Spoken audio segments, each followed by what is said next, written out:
Hi dear friends, this is Ravinder Kallepalli. ఈ good Friday సందర్భంగా నేను ఒక చిన్న సందేశము మీ మధ్యలో ఉంచడానికి ఇష్టపడుతున్నాను. అసలు ఈ గుడ్ ఫ్రైడే జరగడానికి కారకులు ఎవరు అంటే, మొట్టమొదట దేవుడు, పరలోకమందున్న దేవుడు అయితే, రెండవదిగా క్రీస్తు అయితే, మూడవదిగా అసలైన రీజన్ మనుషులు. పాపం వలన వచ్చు జీతము మరణము. ఆ మరణం నుంచి రక్షించడానికి, ఆ నిత్య మరణం నుంచి రక్షించడానికి ప్రభువైన క్రీస్తు ఈ లోకంలో పుట్టి పాప పరిహారార్థమై రక్తము చిందించడం అవసరమైంది. గనుక క్రీస్తు భూమి మీద పుట్టడము, ఆయన ఈరోజు శుక్రవారపు దినము మనందరి పాపముల నిమిత్తం మరణించడము జరిగింది. అయితే దీనికి పునాదులు వేయబడింది ఎప్పుడంటే, ఆదాము అనే ఆది మానవుడు పాపం చేసినప్పుడు, ఆయన ద్వారా సంతానము భూలోకమందు విస్తరిస్తున్నప్పుడు దేవుడు అనాది సంకల్పం చొప్పున ఒక గొప్ప ప్రణాళిక,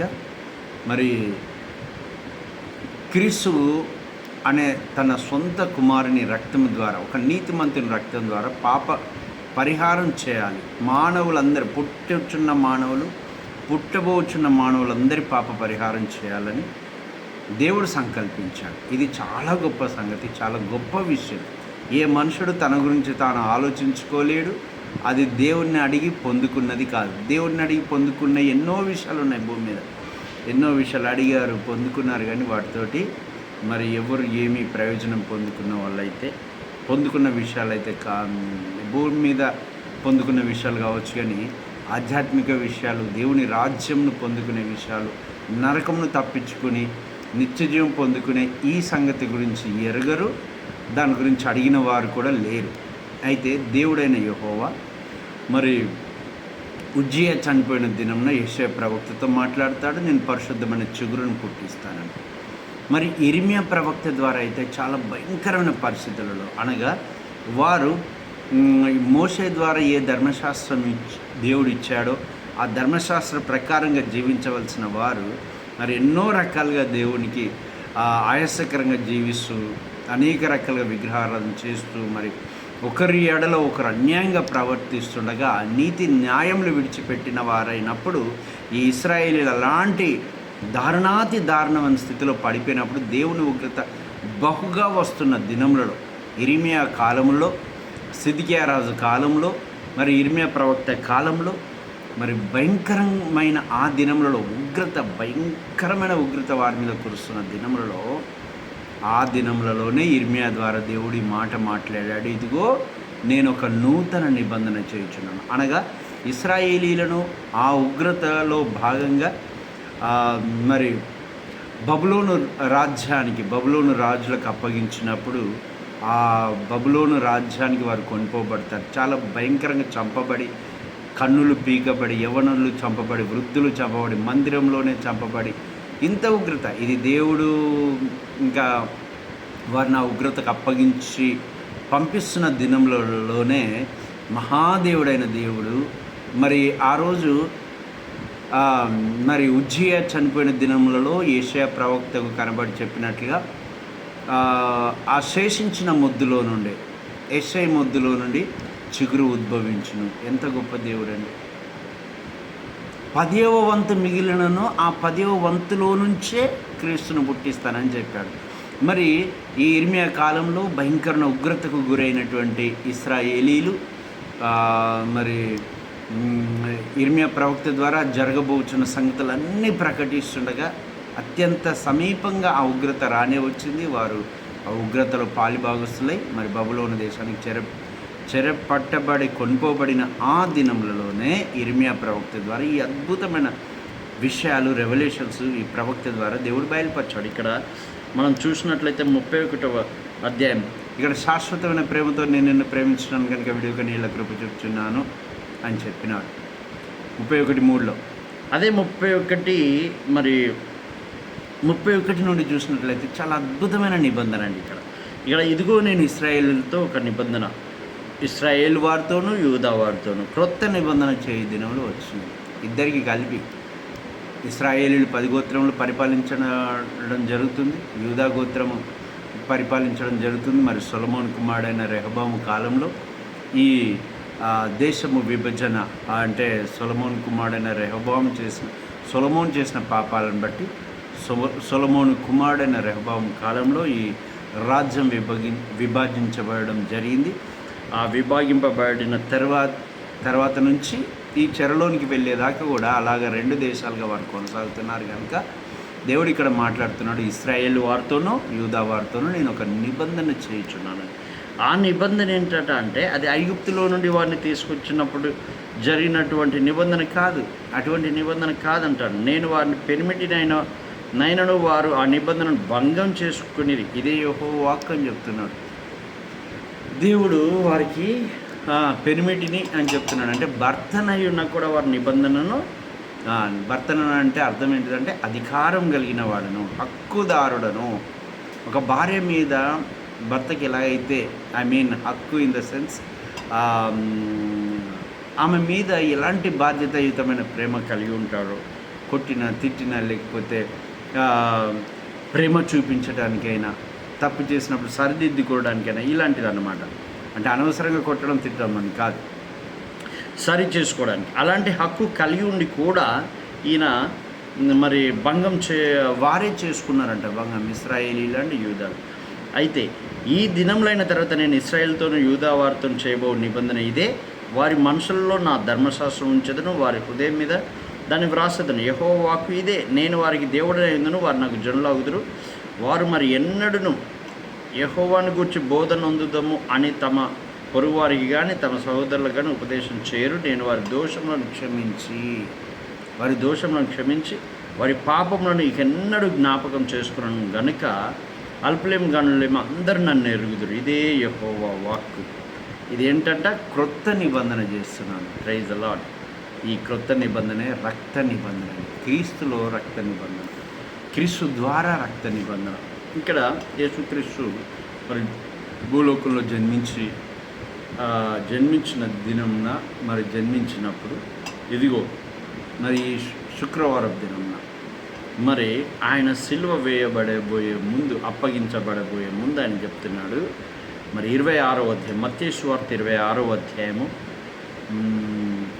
26వ వచనం నుండి చూస్తే, వారు భోజనం చేయుచుండగా యేసు ఒక రొట్టె పట్టుకొని దాన్ని ఆశీర్వదించి విరిచి శిష్యులకిచ్చి, మీరు తీసుకుని తినుడి, ఇది నా శరీరం అని చెప్పాను. మరియు ఆయన గిన్నె పట్టుకొని కృతజ్ఞతాస్తుతులు చెల్లించి వారికి ఇచ్చి, దీనిలోనిది మీరందరూ త్రావుడి, ఇది నా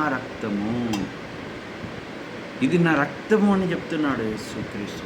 క్రొత్త నిబంధన అనగా పాప క్షమాపణ నిమిత్తం అనేకుల కొరకు చిందింపబడుచున్న నిబంధన రక్తము.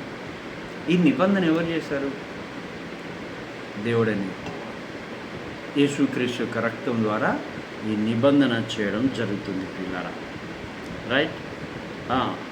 కనుక ఈ నిబంధన రక్తం అనేక ప్రాచీన ప్రతులలో ఈ విధంగా క్రొత్త నిబంధన అని పాఠాంతరం, క్రొత్త నిబంధన చేయబడుతున్నది. ఈ క్రొత్త నిబంధన రక్తము ద్వారా మరి క్రీస్తు అనేబడి ఈ యేసుక్రీస్తు యొక్క రక్తం ద్వారా భూమి మీద పాప క్షమాపణ, నిత్య జీవము, నరక శిక్ష నుంచి తప్పించబడడం, ఏ శిక్షా విధి లేకుండా చేయడం కొరకైనటువంటి ఈ యొక్క నిత్య నిబంధన చేయడం జరిగింది పిల్లలు. నూతన నిబంధన చేయడం జరిగింది. అది ఈరోజు భూమి మీద జరిగిన దినం కాబట్టి ఇది శుభ శుక్రవారం. మానవ జాతి అంతటికి పాపం నుంచి, శాపం నుంచి, నిత్య నరకం నుంచి విమోచన కలిగిన దినం. విమోచన క్రయదనంగా యేసుక్రీస్తు ప్రపంచ మానవులందరి కొరకు తన రక్తాన్ని చెందించిన దినం కాబట్టి ఇది మనందరికీ శుభదినం. మరి మానవులకు విమోచన దినం. ఇప్పుడు భారతదేశం స్వతంత్రం వస్తే, అర్ధరాత్రి స్వతంత్రం వస్తే అది మనకి ఎట్లా విమోచన దినమైంది? అది ఎలా మనం ఆనందిస్తున్నాం ఆ దినం? మరి పాపం నుంచి, శాపం నుంచి, నిత్య నరకం నుంచి తప్పించబడుతున్న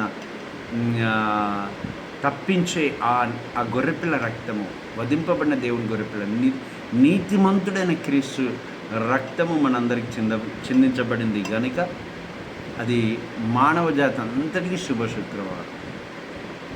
అంత మాత్రమే కాదు, ఈ సృష్టి యావత్తుకు కూడా అది ఎంతో ఆశీర్వాదకరమైనది. ఎందుకంటే సృష్టి యావత్తు దైవకుమారుల ప్రత్యక్షత కొరకు కనిపెడుతూ యాతన పడుతుంది. దేవుని రాజ్యము జరిగితే, దేవుని రాజ్యం వస్తే ఇంక ఈ సృష్టితో పని లేదు, ఈ సృష్టికి సంబంధం లేదు. ఇక దేవుని రాజ్యంతో ఈ సృష్టికి సంబంధం లేదు.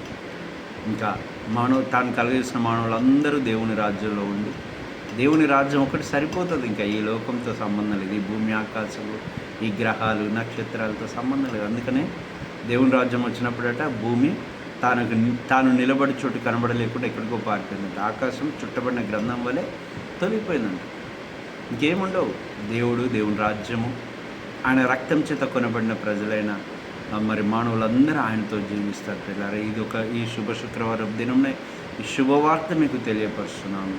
దయచేసి ఇప్పటికీ ఇంకెవరైనా దేవుడు కలుగజేసిన ఈ క్రొత్త నిబంధన, మానవులందరి కొరకు చేసిన ఈ నిబంధన, తన సొంత కుమారుని, ప్రియ కుమారుని, ఇష్టమైన జీవితం జీవించిన వారిని మానవులందరి కొరకు బలియాగం అర్పింపచేస్తుంది. ఎందుకంటే దేవుడు అందరినీ శిక్షించడానికి శక్తిమంతుడు. అంటే పాపములకు శిక్ష విధించే ఉగ్రత చూపించగలిగిన స్థితిలో ఉన్న దేవుడు తన కుమారుని యందు మానవులందరి పాపదోష శిక్షను సమాప్తి చేసి తాను మరి ఉగ్రత చూపించకుండా మానుకుంటున్నాడు. కనుక ప్రవీణ క్రీస్తునందలి ఆ రక్తం ద్వారా కలిగే పాప క్షమాపణ యందు విశ్వాసం ఉంచి ఆయన మార్గంలో నడిచి దేవుని రాజ్యం చేరుకోవాలని దేవుడు ఉద్దేశించినాడు ప్రతి మానవుని ఎడల.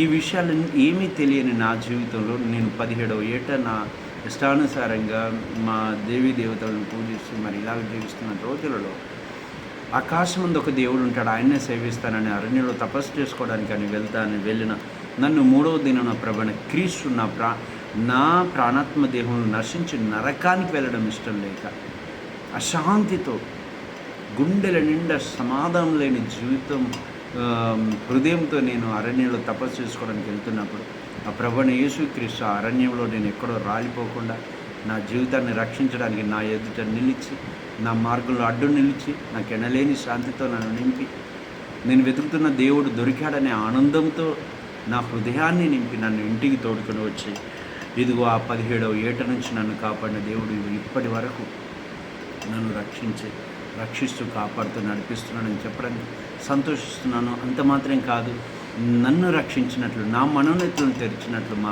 భారతదేశ ప్రజలందరి మనోనేత్రులను తెరవబడాలని, ప్రపంచ దేశ ప్రజల మనోనేత్రులను తెరవబడాలని దేవుడు ఈ భూమి మీద ఉన్న మనుషులందరి కొరకు ఒక రక్త నిబంధన, నూతన నిబంధన చేశాడు. పాప క్షమాపణ నిమిత్తం క్రీస్తు రక్తాన్ని నిబంధనగా పెట్టాడు కనుక దానిని యేసుక్రీస్తు ఏమాత్రం వెనుకాడకుండా అర్పించుకున్నాడు, ఒప్పుకున్నాడు కనుక చిందించబడిన రక్తం నిర్దోషమైనది, నిష్కలంకమైనది, పరిశుద్ధమైనది కనుక ఆ పరిశుద్ధమైన రక్తంలో మనందరి దోషాలు, పాపాలు క్షమించబడి మనం పరలోక రాజ్యం చేరే ఒకే ఒక్క అవకాశం, ఒకే ఒక్క మార్గము ప్రభువైన యేసుక్రీస్తు యొక్క చిందించబడిన రక్తము ద్వారా మాత్రమే కనుక ప్రియులారా, దయచేసి నేను పొందిన ఈ రక్షణ భాగ్యం, ఈ మాటలు వింటున్న మీరందరూ ఈ రక్షణ భాగ్యం పొంది దేవుని రాజ్యం చేరాలని కోరుకుంటూ, ప్రభువైన యేసుక్రీస్తు ప్రతి సంవత్సరము తను రక్తము చిందించిన దినము అంటూ మనం జ్ఞాపకం చేసుకుంటూ, క్రైస్తవులు జ్ఞాపకం చేసుకుంటూ ప్రపంచానికి సువార్త ప్రకటిస్తుంటుండగా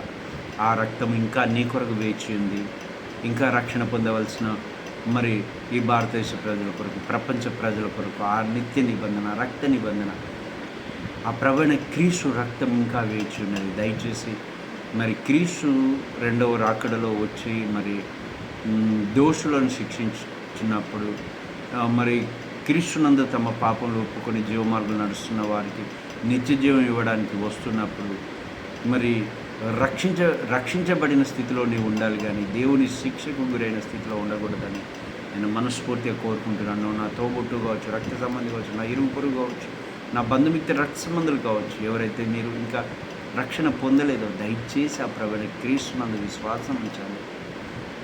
మన తల్లిదండ్రులు చేసిన పాపాలు 1000 తరముల పాపాలు వెంబడిస్తాయంట. 4 తరాల దోషాలు, పాపాలు వెంబడిస్తాయట. వాటి నుంచి రక్షించబడాలి. 1000 తరములు దేవుని చేత కరుణించబడాలి మనం. అండ్ ఆదాము చేసిన పాపం వలన కలుగుతున్న శాపం మనల్ని వెంబడిస్తున్నది. అట్టి శాపం నుంచి కూడా విడుదల పొందవాలని మరి దేవుడు కోరుకుంటున్నాడు.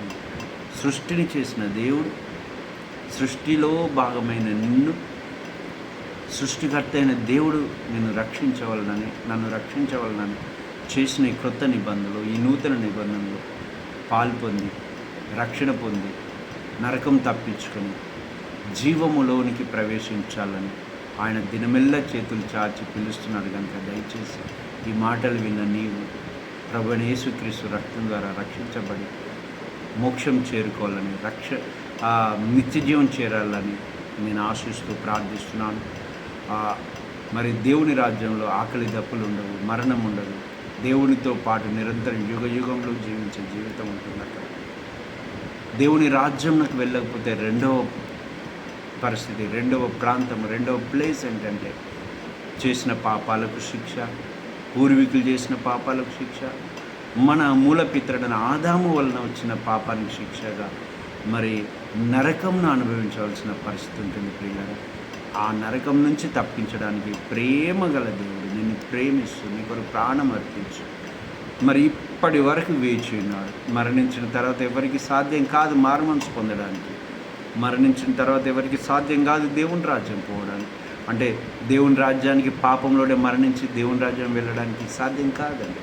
బ్రతికుండగానే పాపం నుంచి విడుదల పొంది, పాపం నుంచి క్షమాపణ పొంది, పాప మార్గంను విసర్జించి, ఉద్దేశపూర్వకంగా పాప మార్గం నుంచి బయటికి వచ్చి జీవ మార్గంలో, దేవుని మార్గంలో నడిచినప్పుడు యుగంలో దేవుని రాజ్యంలో, మరణం లేని రాజ్యంలో దేవునితో కూడా రాజ్యం చేసే ఆ నిత్య రాజ్యంలో ఉంటావని ఈ సమయంలో నేను మరి ప్రేమపూర్వకంగా నేను హెచ్చరిస్తూ ప్రార్థిస్తున్నాను. ఇట్టి భాగ్యము నీవు మనందరం పొందాలని కోరుకుంటున్నాను. Thank you. Praise Lord. ఈ మాటలు విన్న మిమ్మల్ని అందరినీ దేవుడు దీవించుగాక. ఈ మాటలు షేర్ చేయండి మన స్నేహితులకు, గ్రూపుల్లో మరియు స్టేటస్లో పెట్టుకొని అనేకులు ఈ మాటలు పొందుకునేలాగా చేయండి. ఒక నీతిమంతుడు, ఏ పాపం లేనివాడు మనుషులందరి కొరకు ప్రాణం పెట్టి ఆయన రక్తం ద్వారా మాత్రమే రక్షణ మానవులకు కలుగుతుంది, పాప విమోచన కలుగుతుందని తెలిసినప్పుడు ఆయన రక్తాన్ని చిందించడానికి ఏమాత్రం వెనకాడలేదంటే ఆయన ఎంత మంచివాడు, ఆయన ఎంత ప్రేమించాలి. ఇప్పటి వరకు నువ్వు ఎంత ద్వేషించావో, ఒకవేళ దుఃఖపరిచావో, ఒకవేళ క్రైస్తవుడు అయ్యుండి కూడా మరి చాలాసార్లు క్రైస్తవులు అయ్యుండి కూడా మన ఇష్టానుసారమైన పాపం చేత ఆయన రక్తాన్ని త్రొక్కివేసిన వారంగా, లేకపోతే ఆయన దుఃఖపరిచిన వారంగా ఉంటాం. ఈ గుడ్ ఫ్రైడే నుంచి మారు మనసు పొంది ఆయన కొరకు అర్పించుకొని జీవించుదాం. తుచ్చమైన ఈ శరీరాశలు, లోకాశలు మన జీవితానికి ఏమీ చేయలేవు. కానీ ఇప్పుడు దేవుడిచ్చిన ఆయుష్తోటి ఇప్పుడే క్షమాపణ పొంది, ఇప్పుడే క్షమాపణ అడిగి దేవునికి అంకితమై దేవుని వైపు తిరిగి దేవునికి ఇష్టమైన బిడ్డలుగా జీవించడం గాక. ఏలయనగా దేవుడు ఒక మాట సెలవిస్తున్నాడు. ఒకని నడితే యెహోవా చేతన స్థిరపరచబడను, వాని ప్రవర్తన చూసి ఆయన ఆనందించును. వాడు నేలను పడి ఉండినను లేవలేక ఉండలేడు. ఏలయనగా అతని కుడి చేయి యెహోవా పట్టుకొని ఉన్నాడు. అంటే దేవుని భక్తుల చేయి కూడా ఆయన పట్టుకొని మరి అంతం వరకు కాపాడి వారి ప్రవర్తన కాపాడి స్థిరపరిచే దేవుడైన క్రీస్తు మనల్ని పాపంలో నుంచి కాపాడి క్షమాపణనిచ్చి రక్షణ ఇచ్చిన దేవుణ్ణి ఒకవేళ ఎరగనట్లుగా ప్రవర్తించి దూషించామో, ద్వేషించామేమో, శనిగామేమో, గుణిగామేమో, పాపంలోకి ఒక్కొక్కసారి పాపంలో అంటే పరిగెత్తాము. ఇప్పుడే ఈ క్షణమే అనుకూల సమయం అంది. ఇప్పటికీ ఆ నజరేయుడైన యేసు ప్రేమిస్తున్నాను. నువ్వు జయించవలనే ఇష్టపడుతున్నాను, నేను జయించవలనే ఇష్టపడుతున్నాను. నేను జయించి ఉండి నా దేవునికి అంకితం చేసుకోవడానికి ఇష్టపడ్డాను. పిల్లల మనం జయించి ఉండడానికి ఇష్టపడి దేవుని కొరకు అంకితమై జీవించడం, దేవుడిచ్చే ఆ నిత్యజీవం కొరకు ముందుకు సాగుతాం. ఎందుకంటే ఆయన వలన నిత్యజీవం పొందడానికే మనం పిలువబడ్డాం, కానీ ఉగ్రత పారవడానికి కాదని బైబిల్ సెలవిస్తుంది. కనుక ఈ క్షణమైనా ఇప్పటికైనా దేవుని వైపు తిరిగి నిత్యజీవం అనుభవించడము గాక. Thank you. Praise the Lord. God bless you. నేను నీ కొరకు ఒక చిన్న ప్రేయర్ చేయాలనుకుంటున్నాను. దయచేసి ఆలకించండి. ప్రభువా, ఈ సమయంలో ఈ మాటలు విన్నవారు ఎవరి హృదయంలో నొచ్చుకొని, ఎవరి హృదయం అయితే నీ వైపు త్రిప్పుకుంటున్నారో వారిని నీ చేతికి అప్పగిస్తున్నాను. ఇప్పుడే వారికి నీ రక్షణ భాగ్యం కలుగజేసి వారిని దీవించమని, వారికి వారి కుటుంబ సభ్యులందరికీ రక్షణ భాగ్యం దయచేయమని వేడుకుంటూ, నా బంధుమిత్ర సంబంధులందరినీ, నా దేశ ప్రజలందరినీ తండ్రి ఈ దినం మరి రక్షణ భాగ్యం చేత అలంకరించి దీవించమని యేసుక్రీస్తు శక్తి నామములో ప్రార్థించి వేడుకుంటున్నాం మా పరలోకపు తండ్రి. Amen. God bless you. Praise the Lord. దేవుడు మిమ్మల్ని ఆశీర్వదించును గాక.